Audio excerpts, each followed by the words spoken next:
अरे तुम्हारी जबान के ऊपर में लगाम दे के बात करो। मैं मेरे समाज के काम करने के लिए यहाँ आया हूँ। शंकर तिवारी का भी विरोध खुल के करूँगा, चाहे पार्टी उसके खिलाफ मुझ पे एक्शन ले ले। और टारगेट करते हुए मुसलमान कम्युनिटी को कटमुल्ला के नाम से बुलाया गया। शर्म है। नागपुर शहर के इतिहास का वो सबसे शर्मनाक दिन है। मैं दयाशंकर तिवारी जी उनका बहिष्कार करता हूँ। इस बात को लेकर आपसे निवेदन करने के लिए आया हूँ कि मध्य नागपुर विधानसभा क्षेत्र से प्रवीण जी को निर्वाचित करके अपना जनप्रतिनिधि बना करके भेजे। और इसलिए भेजे कि हम लोग देख रहे हैं कि पहले हम बांग्लादेश सुनते थे, फिर हम कश्मीर सुनते थे। अभी स्थिति यह है कि मुंबई में दीपावली के समय एक ब्लैक स्कीम में लाइट लगाने के लिए हमारी महिलाएं गई, तो वहां पर एक कटमुल्ला ने लाइट लगाने से मना पर एक कटमुल्ला ने लाइट लगाने से मना पर एक कटमुल्ला ने लाइट लगाने से मना कर दिया। और उसके मना करने का कारण क्या था?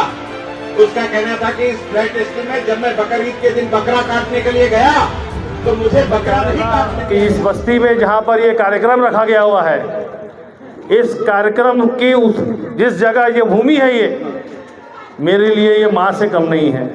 क्योंकि मेरी पैदाइश के कुछ ही समय के बाद में मैंने सारा बचपन अपना इसी मोहल्ले में, मैंने इन गलियों के अंदर में गुजारा हूँ। और इन मेरे जो चचा हुजूर है गनी साहब, इनके घर में रहा हूँ मैं। ये मेरी यादें हैं। और आप लोग मेरे सामने बैठे हैं, मैं बहुत छोटा था, आप लोग भी छोटे थे, कई लोग बड़े थे उम्र में, कई जवान थे, कई बुजुर्ग हो गए। ऐसे हमारे चचा हुजूर बैठे हैं, जहांगीर भाई बैठे हैं, उनके बड़े भाई बैठे हैं, कल्लू भाई बैठे हैं। मैं सबको जानता हूँ यहाँ पर, सबके शक्ल से बहुत अच्छे से जानता हूँ, शायद नाम भूल रहा हूँ।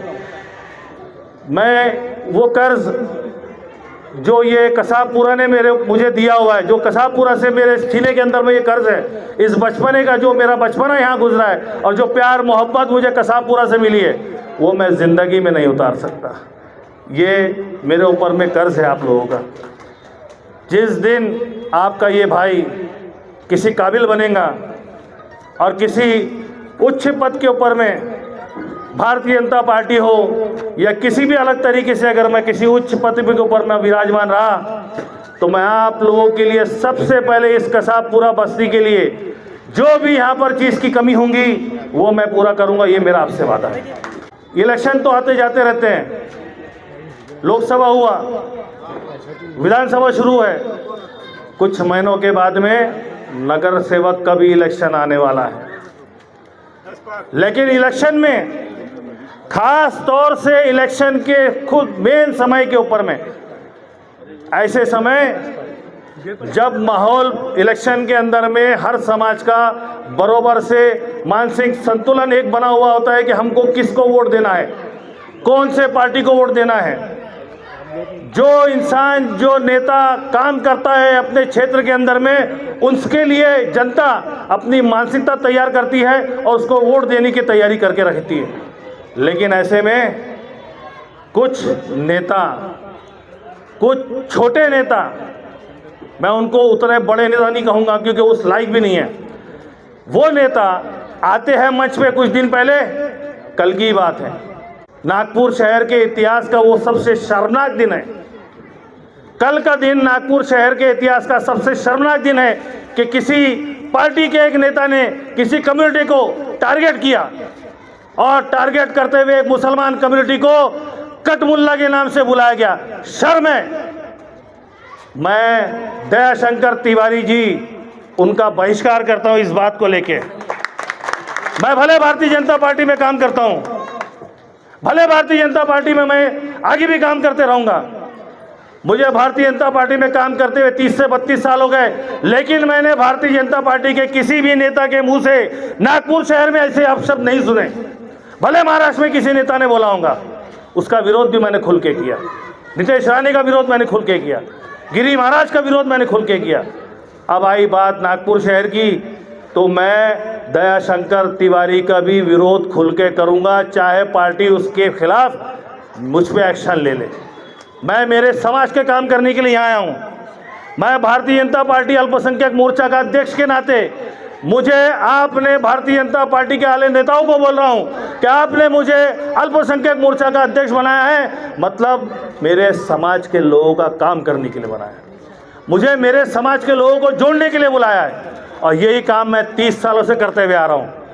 लेकिन अगर ऐसे कुछ लोग बयान देते हैं तो हमारे जो इस काम करने वाले यहाँ के स्थानीय जो नेता हैं, हमारे मंडल के अध्यक्ष गुलाम साबरी दिन रात एक करके मेहनत कर रहे हैं यहाँ पर मध्य नागपुर में, और मध्य नागपुर वो क्षेत्र है जहाँ पर मुस्लिम समाज की तादाद बहुत ज़्यादा है।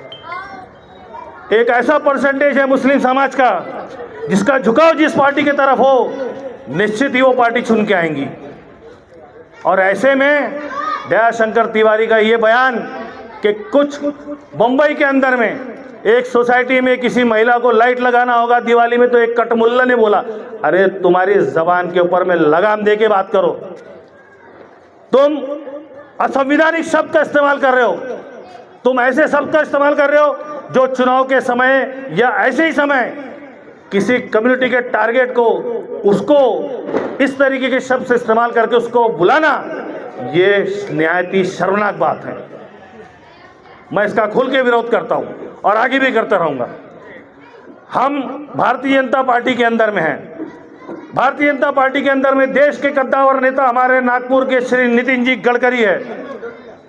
उन्होंने कभी ऐसी बात नहीं की, उन्होंने विकास कार्य के ऊपर बात किया है, उन्होंने विकास करके दिखाया है। देश के अंदर ही नहीं, महाराष्ट्र के अंदर ही नहीं, नागपुर शहर का भी चेहरा मोहरा अगर किसी ने बदला है तो वो है सिर्फ और सिर्फ नितिन जी गडकरी और हमारे महाराष्ट्र के उप मुख्यमंत्री, गृह मंत्री और मेरे नेता श्री देवेंद्र जी फडणवीस।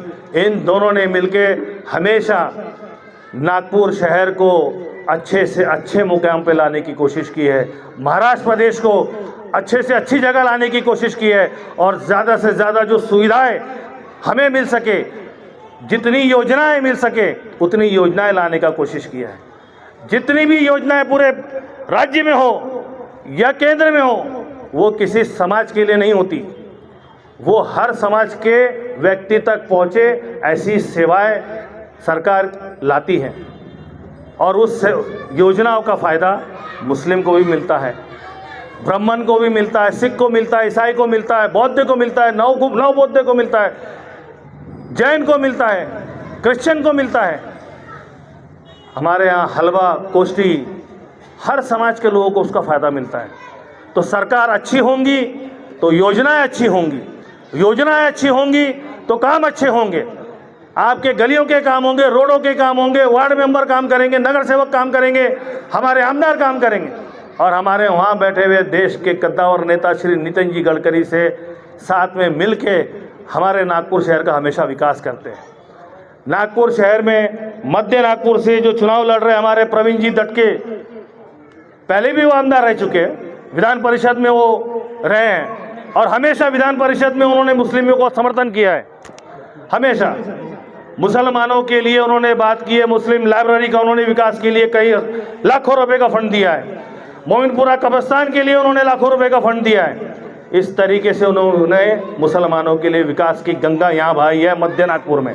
और ऐसे ही आमदार का, ऐसे ही निडर नेता का, ऐसे ही जवान नेता का, ऐसे ही यंग नेता की हमको मध्य नागपुर के अंदर में सख्त ज़रूरत है, जो मुसलमान कौम की आवाज़ बन के विधानसभा के अंदर में जाए और खड़े होकर डंके की चोट पे बोले कि मैं उस जगह से चुन के आया हूँ जहाँ पर मुसलमान कौम की प्रतिशत 35% है, जहाँ 35% मुसलमान रहता है, उन्होंने मुझे मत दिया है।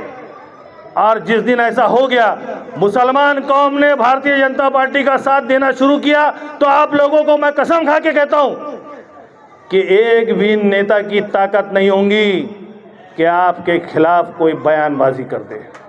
जिस राज्य में सरकार भारतीय जनता पार्टी की बनने जा रही है, उस राज्य का अगर मध्य नागपुर का आमदार भी उसी पार्टी का आमदार होगा तो यहाँ पर विकास की गंगा बहेगी।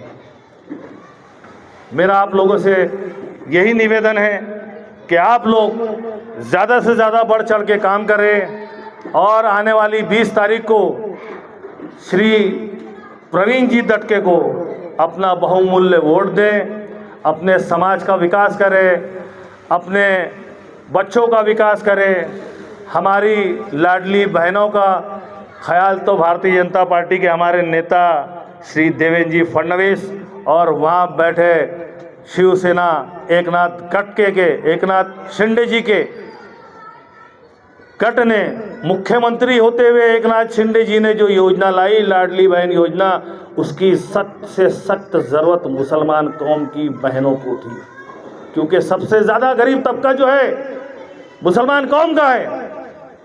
मुसलमान कौम को गरीब तबके में रहने के बाद बदले में आज अगर उन्होंने 1500 रुपये महीने की उनको सुविधाएं दे रही है, तो वो माँ बहनों को किसी के घर में जाके काम करने की ज़रूरत नहीं है, किसी के घर का पोछा लगाने की ज़रूरत नहीं है। वो सक्षम है, अपने आप में सक्षम। आज उन्होंने उतना सक्षम उनको बना के दिया है कि उनको अब किसी की ज़रूरत नहीं पड़ती है। यहाँ से बसों में निकलते हैं तो आधे टिकट के अंदर में उनका काम हो जाता है, बाहर काम करके आके अपने घर के अंदर में आराम कर सकती है। तो ऐसे पार्टी और ऐसे नेता जो हमारा समाज का विकास करने की सोचते हो, मुसलमान समाज को बढ़ाने की सोचते हो, मुसलमान समाज के विकास की सोचते हो, ऐसे नेताओं को वोट दो, ऐसी पार्टी को वोट दो जो आपके साथ में खड़े रहें।